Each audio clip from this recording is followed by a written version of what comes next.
सोने का ही पिंजरा क्यों ना हो, तोता उसके अंदर मस्त है। क्यों मस्त है? क्योंकि खाने के लिए दर दर भटकने की जरूरत उसको है ना। सुबह सुबह जो गृहिणी होगी जिसके घर में वो तोता रहता होगा, वो सुबह सुबह उसको परोठा बना के खिलाएगी। बच्चे आएंगे, कभी कभी काजू खिलाएंगे, कभी बादाम खिलाएंगे, अमरूद काट के खिलाया जाएगा, हरी मिर्च खिलाई जाएगी। मिट्ठू मिट्ठू भी करते हैं ना, मिट्ठू मिट्ठू बच्चे, वो मिट्ठू भी आ जाता है आगे चोंच हिलाता हुआ। और उससे बढ़िया जिंदगी क्या है? तीनों टाइम का खाना। बिल्ली खाएगी नहीं, सुरक्षित है।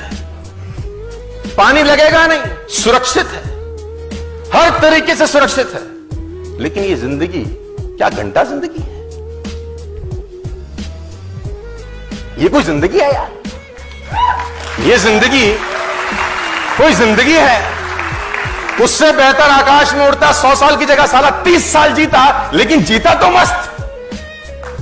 उसकी जगह आकाश में उड़ता 100 साल की जगह 30 साल जीता, अपनी मर्जी से जीता। मिलता खाना, नहीं मिलता, कम से कम साला कैद तो नहीं होता, कंफर्टेबल हो गए। और कंफर्टेबल कैसे हो गए मैं बताता हूं। हमने एक जिंदगी में एक स्टेज के बाद, एक उम्र के बाद कॉम्प्रोमाइज चालू कर दिया।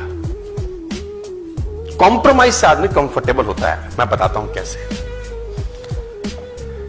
सपना या खर्चा इतना है, मान लेते हैं खर्चा इतना है जिंदगी में और कमाई इतनी है, तो हम सोचते हैं कमाई बढ़ाएंगे ना तो फिर कुछ करना पड़ेगा। तो अपन क्या करते हैं? कमाई के बारे में सोचना बंद कर देते हैं। हम इस खर्चे को कम करते करते करते कमाई के बराबर ले आते हैं। फिर कहते हैं जिंदगी तो सेट है, खर्चा इज इक्वल टू कमाई, we are very happy, we are very comfortable. Hello, तो खर्चा कम करके आप कंफर्टेबल हैं। मेरी कहानी कुछ और है, मैं कुछ क्या कह रहा हूं। मैं कह रहा हूं खर्चे वाला जो सर्कल है ना, अपने को छेड़ने का जरूरत नहीं है यार। इसको तो बढ़ाने का जरूरत है। मैं बोलता हूं जो इनकम वाला सर्कल है ना, इस पे काम करने का जरूरत है। और इस पे काम करते करते करते करते करते करते इतना बड़ा ले जाएं कि एक्सपेंसेस का सर्कल सारा उसमें समा जाए पूरा का पूरा। हाथ खड़े करो आप लोग। अरे वाह, और ऊपर खड़े करो, और ऊपर। यही तुम्हारी समस्या है साला। खड़े होके करके तो 6 फुट और ऊपर होता था, लेकिन खड़े होएगा कौन? कंफर्टेबल है ना साला बैठे बैठे अपन। मैंने बोला हाथ खड़ा करिए, आपने बोला ये लो। हमने कहा और ऊपर करिए, आपने कहा यहीं से ले लो और ऊपर। अरे खड़े होते अगर तो और ऊपर जाता था, लेकिन तुम्हारी खोपड़ी में गया ही नहीं।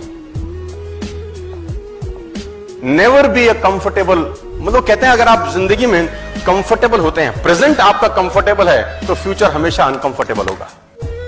और अगर आपका प्रेजेंट अनकंफर्टेबल है, फ्यूचर नो डाउट आपका कंफर्टेबल होगा। ये डिसाइड करिए आज। फ्रॉग सिंड्रोम करके एक कोट है, फ्रॉग सिंड्रोम, मेंढक की कहानी। मेंढक को एक फ्राई पैन में पानी में डाला जाता है। फ्राई पैन के अंदर पानी होता है, मेंढक डाल देते हैं और नीचे से आग लगा देते हैं, है ना। अब बॉईल होता है वाटर। मेंढक में खासियत है, वो अपना टेम्परेचर पानी के टेम्परेचर के हिसाब से मैच कर लेता है। उसमें क्वालिटी बड़ी जबरदस्त है। देखो, नेचर भी तो बहुत कमाल नहीं है ना, कम। अब उसका आप टेम्परेचर धीरे से बढ़ाओ, आग का। जो पानी का टेम्परेचर बढ़ेगा अंदर, मेंढक क्या करता है? उस बढ़े हुए टेम्परेचर के हिसाब से एडजस्ट करता है। थोड़ी देर में आप थोड़ा सा और बढ़ाओ, मेंढक फिर एडजस्ट कर लेगा। अब उसको मजा भी आ रहा होता है, गुनगुना पानी। Now he is enjoying it. थोड़ा सा और बढ़ाओ, वो और एडजस्ट करता है। अब जब आखिरी में थोड़ा सा और बढ़ाते हो, अब मेंढक की हालत खराब होनी शुरू होती है। अब उसको लगता है मैं कूद जाऊं, लेकिन अब जब कूदने की कोशिश करता है, इतनी शक्ति नहीं रहती साला कि कूद पाए।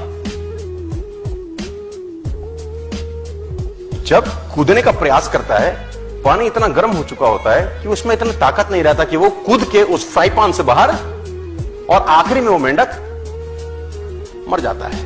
गर्म पानी मारा मेंढक को। जब उसको कूदी मारनी थी साले को, वो तब कूदी नहीं मारा, ये उसको मार गया। जब उसको कूदी मारनी थी ना, तब वो एडजस्ट कर रहा था क्या कर रहा था? एडजस्ट कर रहा था।